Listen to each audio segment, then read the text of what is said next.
everyone. Welcome to another edition of Where the 99 Leads. I'm Andrew Joyce, your host, and today we talk student financial aid.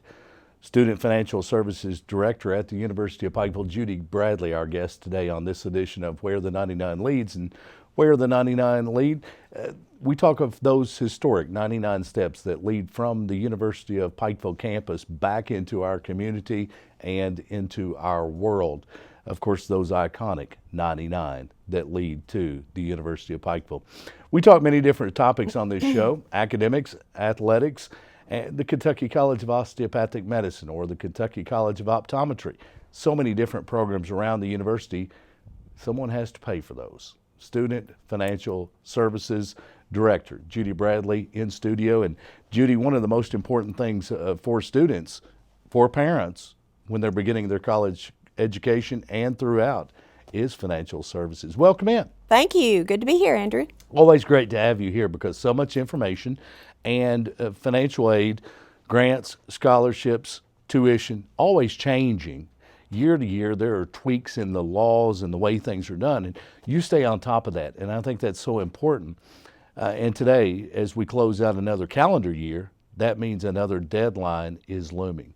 We're going to talk about that today. If you're just tuned in and you're a future college student, high school senior in particular, perhaps you're a college student now, then you realize the importance of the deadline surrounding financial aid. And Judy, if we have some that are tuned in that maybe have a first generation college student or a parent who's worried about how they're going to pay for college, we're going to have a lot of information today that they need to know. And I guess first, what we should talk about, because we understand it. I've been there with 2 college students already, and now college graduates. Others may have that first generation college student, the first one that's going off to school, and they don't know a lot of the terminology that we talk about. So first, what is financial aid? Andrew, thank you again for having me. And it is so critical for our students, whether they be current students, incoming students, graduate professional students, that they do understand there are processes to include in your application to college or a university. You have to have the money to be able to afford that. And basically, financial aid is a combination of things. It may be grants, whether they be federal or state. And of course, we know grants, that's the wonderful money. That's the free money that we don't repay. You will have scholarships, and those are either scholarships, you know, the KEYS money through the state. That's actually a scholarship that our Kentucky students are earning while they're in high school. The other scholarships will include a school's academic or athletic or musical, various scholarships that an academic or an institution will award. Loans, you know, that's the money that students take out. They have to commit to repay those loans once they graduate. You've got various aid from, say, your agencies such as Kentucky National Guard. You've got financial aid offered through vocational rehabilitation. So financial aid in and of itself encompasses so many different varieties of aid that a student could use to utilize towards their degree. And many people may think, well, that's a small number of students that it affects, but you have the number, I'm sure. What percentage of University of Pikeville students receive some sort of financial aid? 100%. 100%. You heard us correct. Not 99%. All UPike students receive some type of financial aid. This affects every college student on practically every college campus throughout the country. Now, students and parents that are tuned in, what do they need to do to get the financial aid process started? The beginning of the financial aid process is to file the FAFSA. FAFSA is the acronym, and that stands for Free Application for Federal Student Aid. Very good. It's a free application. A lot of times students and parents think they have to have help in filing that. Right. Please view this service and the service that we've provided personally throughout the region and going to the high school seniors and talking about the FAFSA. But basically, it's a free application. You don't need to hire a CPA. You don't need to go to FAFSA.com and hire that agency, which is online. Right. They're legal. Sure. But they will charge you, I've heard this year, it's up to $80 Right. to file this application. And it's not just for federal money. This application is a federal application. That's why that's in that title. This is an application the federal government does. They complete it. They send that application to the state agency. In this case, it's KHEAA, K-H-E-A-A. Those are our agency people that handle our KEYS accounts and our state grants for our Kentucky students. And then they send it to any school in the country that you list on the FAFSA to receive the results. Yeah, it's very important to remember. And again, do not go to FAFSA.com unless you're willing to fork out some money. They'll complete Correct. this process for you, but they will charge you. You don't have to do that. FAFSA and the website for that. .ed.gov, There or you you go. can access it through .gov. The key here is just remember, anything you do with this federal application always ends in gov. This is a government Right. agency. You don't have to pull out your credit card. It's No. absolutely free. It gets the information where it needs to go, tied to the federal government, which is also tied to the Internal Revenue Service. When you file your taxes, those forms are also incorporated with FAFSA. And of course, the free application for federal student assistance is so important. It is the deadline that you want to meet every year. January 1st. January 1st, the application actually opens up on the web, January 1, 1201. Very good. Basically, I encourage all students and parents to go out on the application. We've got a step, though, before they need to do that. Very good. And I encourage those students and parents to do this before, let's say before Christmas, before the end of the year. Okay. Back in the day, Andrew, when we were doing our FAFSAs, it was a PIN number, Right. a PIN, personal identification number. 4-digit number, we saved it, we used it for years. Now the government's decided that number is no longer secure enough. Okay. So now they're asking for parents and students to apply for an FSA ID and password. Okay. That's what I want them to go out and get done before the end of the year. That way, January 1 comes, they can file their application. They already have their FSA password and ID created, and they can go ahead and do that electronic signature. And even former students who have Absolutely. used the PIN Yes. before still need to get that ID and password. Every student, current student, past student, you need to change your PIN number to a user ID and password. That also is a FSA aid.ed.gov website. So anything, again, dealing with this ends in the .gov. So they'll want to access that and get that created quickly. Judy Bradley, Director of Student Financial Services at the University of Pikeville, our guest today on this edition of Where the 99 Lead. And Judy, you've been doing this for a while. A little bit. You know financial aid inside and out. You stay up to date. You attend the national conferences. You know the changes that take place in financial aid. And how long have you been doing this now? I tried to look. I think, Andrew, I've actually been in the financial aid area. I've been a couple different departments at the college, or university. I've been in financial aid now for 14 years. 14 years. And as students come through, we've talked about this before, students and parents that may think college tuition, attending college may not be a possibility for their student. You've heard parents and students say, I'm not sure that I can attend a private college or university because of the cost involved. But you and I have also had that discussion when parents and students had that light bulb go off because of financial aid, and they realized that it was affordable because there are reality. so many different things out there. Absolutely. And the key there, Andrew, is the FAFSA again.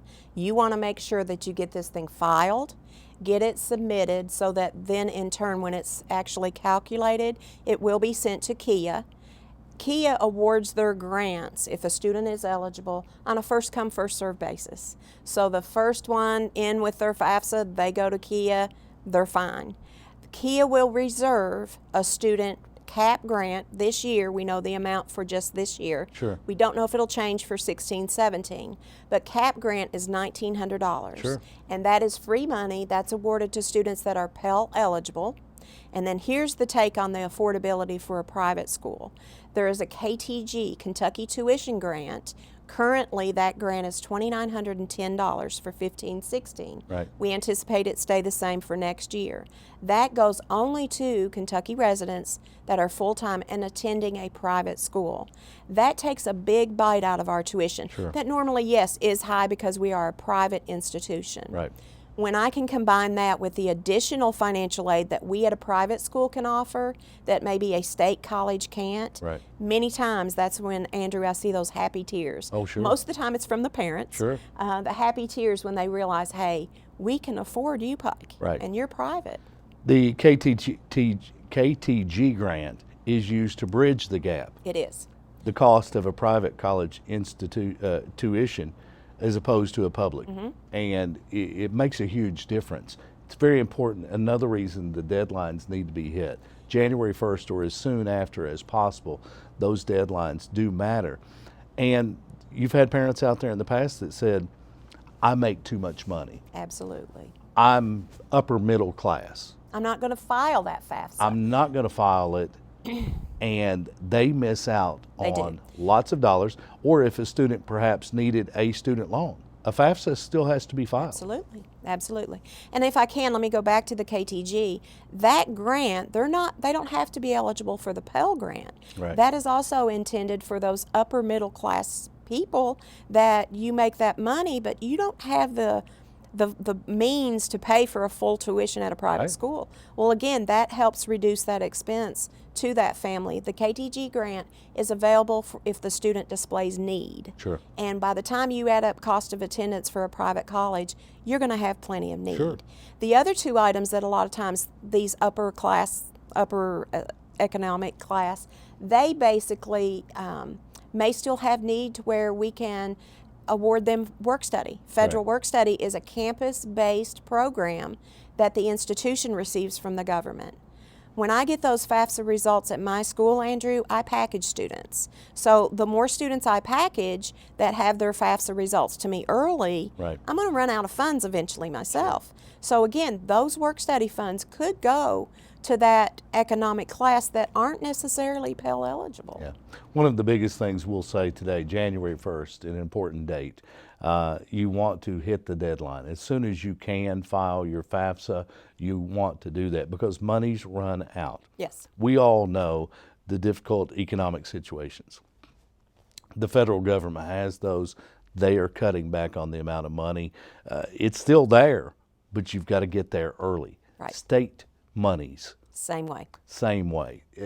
We've talked before. If you wait till March, perhaps when you're filing your taxes, you've gotten those income statements in and you're filing taxes. Now I'll do my FAFSA. A lot of times state Too money, late. it's gone. It's gone. It is literally gone and not available because the state government, the federal government, they have limited dollars set aside.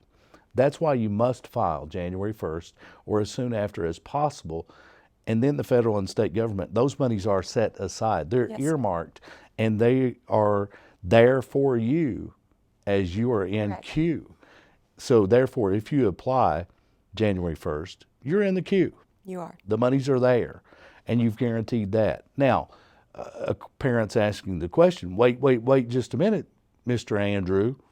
You're talking You nonsense. Want me to apply for a student financial aid January 1st, but I won't have my tax Correct. information till later.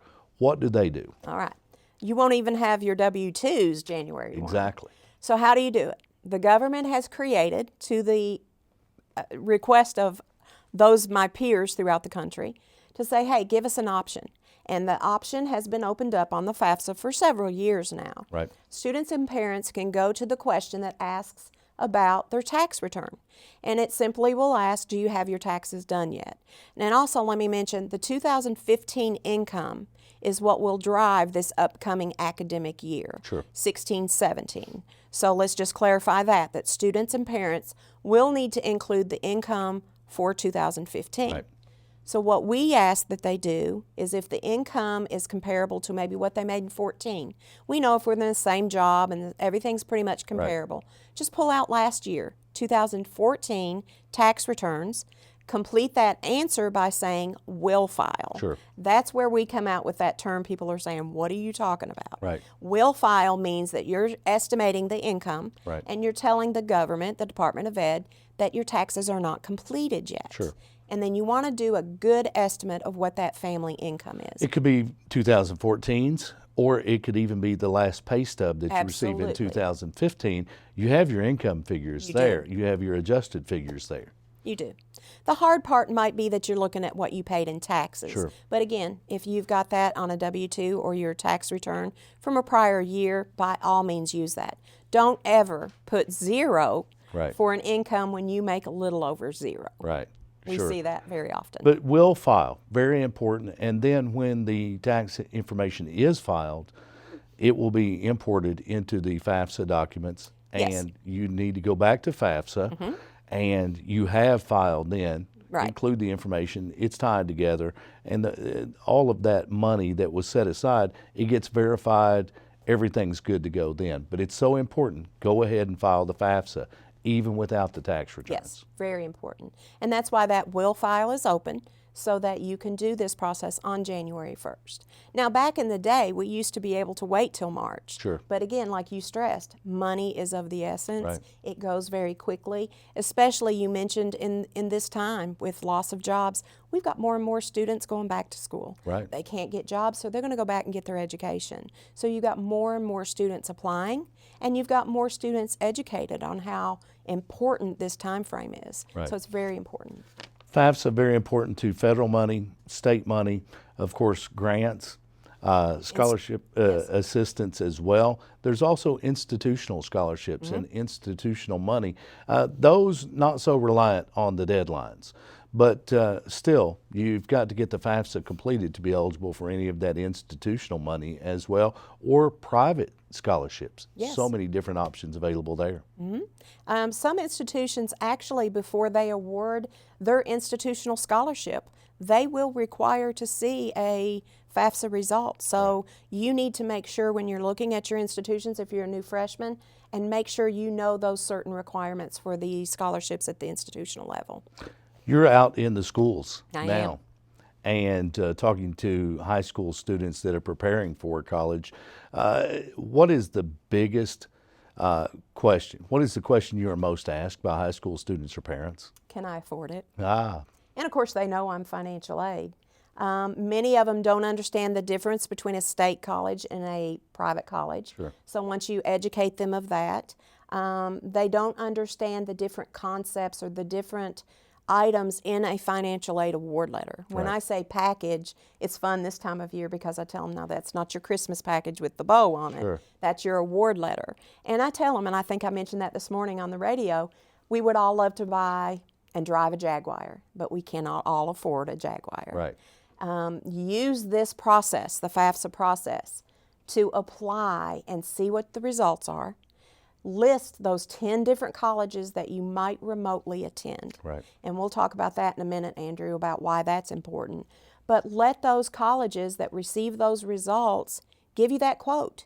Give you that car quote, if you will, Sure. of that college, but make sure you're comparing apples to apples. Right. Because so many colleges, if I look at an award letter from another college, they may, and we do have to give a student their eligibility in loans. Right. But you want to make sure as a parent and a student that when you look at these award letters and they're side by side, you want to make sure that you're comparing scholarships to scholarships, Sure. loans to loans. Right. And then look at that bottom line. What's it going to cost me at the bottom line? Exactly. And that's where we as parents have to know the rest of the story. Absolutely. We have to know that we can afford to pay that balance left after financial aid goes on. Right. We talked financial aid with UPike Director of Student Financial Services, Judy Bradley, today, and the UPike Office of Student Financial Services is partnering with other schools for a special event. Right after you've completed the FAFSA application on January 1st, this is taking place soon after. Talk about that. It's called College Goal Kentucky. Right. College Goal Kentucky is actually a spin-off of College Goal Sunday. Years and years ago, we used to all open up our campuses on a Sunday and help students file their FAFSA. Well, this is now College Goal Kentucky, and UPike is a host school, as many schools throughout the state will choose a date and host an event. But we are actually open on our UPike campus office, and that is the first floor of the administration building. Basically, Andrew, we're going to be there that Saturday, the 2nd. My full staff will be in ready to handle our students or any student in the listening area. Come to Pikeville, 10 o'clock that Saturday morning. We will have you maybe 20 minutes, and we will help you file your FAFSA. or we will review maybe what you've already submitted on the 1st. But for the most part, we want to assist you in getting your FAFSA filed. On January 2nd, we'll be in our office from 10 o'clock till 2 o'clock that afternoon. It's that important. That important. We are not asking, I would love for everyone to hear my voice come to UPike, but it's our commitment, and I have the blessings of my administration Sure. to do what I've done for years, travel to the high schools, do these shows to educate our regional seniors primarily Sure. about the importance of this FAFSA and the timing of the application. Right. And parents, if you're tuned in right now and you're saying, well, what about the parents? What about the parents? We're the ones that maybe are paying those, especially those first years of college tuition. I've been there. I've walked in your shoes, and I have too that have completed college now. Financial aid is an important part of it, regardless of how well prepared you are to pay for a college education. Parents, you need to know as much as you can. The most important thing I can stress is FAFSA. FAFSA.ed.gov. File that, and if you have questions, it's not overwhelming. It's really not. Talk with someone. Talk with Judy Bradley. College Goal, Kentucky is the place to be January 2nd. You'll get your questions answered, and you'll find out it's not overwhelming. No. Because you and I have talked about it, and after a couple of students that have gone through, I realized the gist of the process. And the biggest thing is hitting the early deadlines. The early deadline, and just don't be afraid. Yeah. Ask questions. And I'll tell you, the government is working very hard. We talked about my conference I just attended earlier in the month, and you know, that's the federal government meeting with us throughout had 7,000 of my closest friends with How me. about that? Yeah. They're listening. They actually listen to us. And they're making very, very conscious efforts to make this process much easier. Right. We'll see some changes that we're going to have a long discussion about coming in 17, 18. Or I'm sorry, 16, 17. There's some major changes coming along. We're not going to confuse anybody with that. Right. But we want to make sure as a university in this region that we reach out and we help assist any family that might need their first experience, kind of have a little bit of guidance with that first experience. And I promise you, been through it one time, you'll be a pro at it. Oh, yeah. It can be a little nerve-wracking and a little overwhelming, and parents get nervous about that. Well, and it's online now. Sure. You know, back in the day when we started, Andrew, we had the paper application Yes. that you filled out, and that was very intimidating, kind of like a tax return. maybe. Exactly. But you filled that out, you mailed it in, you waited weeks on top of weeks to get results. Right. Now you file this online. That's the only way you can file it, and you see results within 3 days. How about that? So students can actually call on the colleges they're interested in and actually see what their options are within 3 days. If a student hasn't made up their mind where they're attending college, it's very important that they list all of the potential colleges on that FAFSA form. The UPike code 001980, Very it good. has been for decades, since the beginning of time.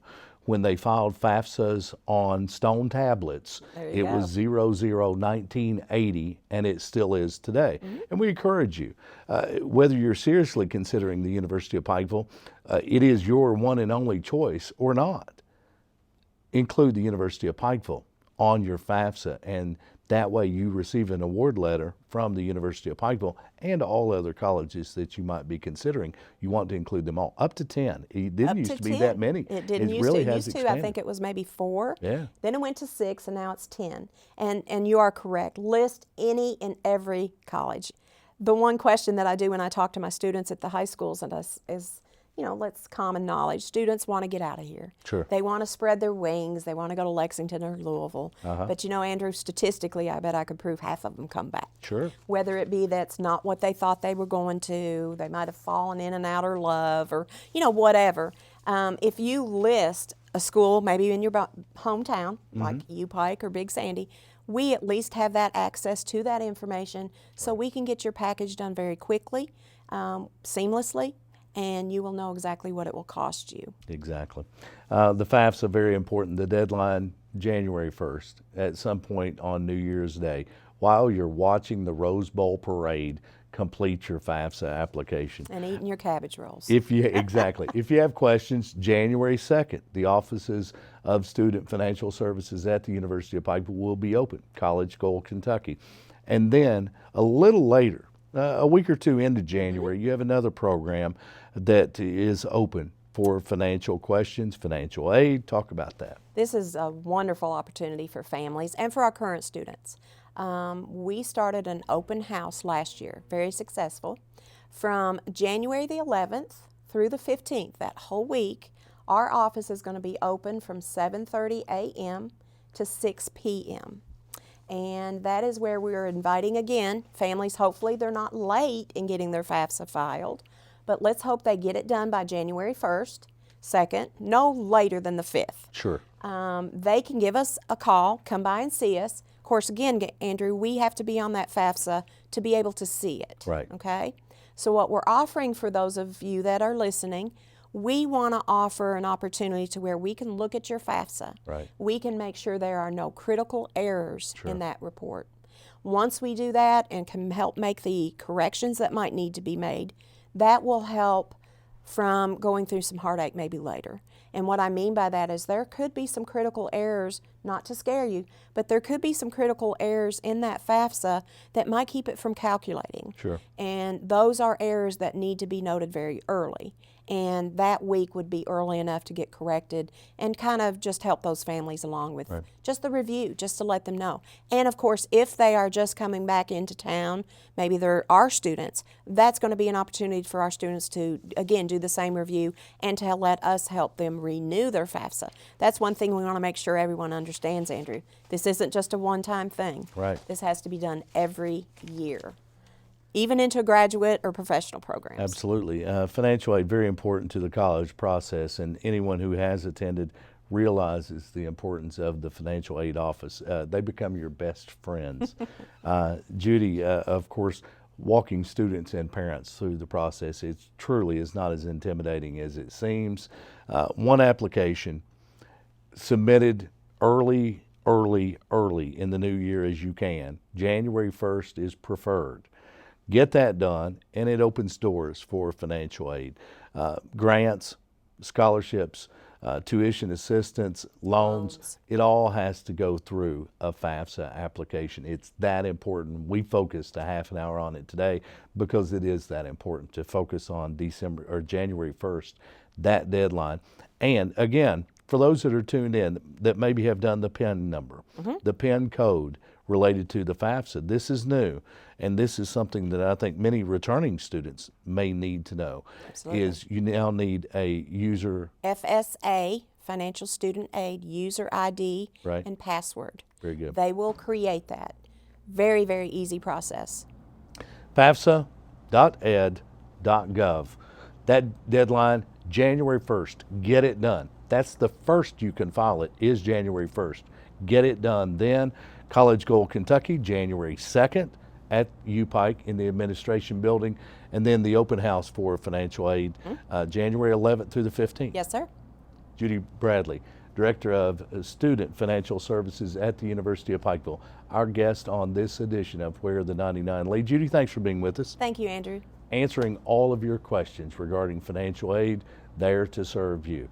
Judy Bradley has been our guest on this edition of Where the 99 Lead, a program brought to you by the University of Pikeville, the leading university of Central Appalachia.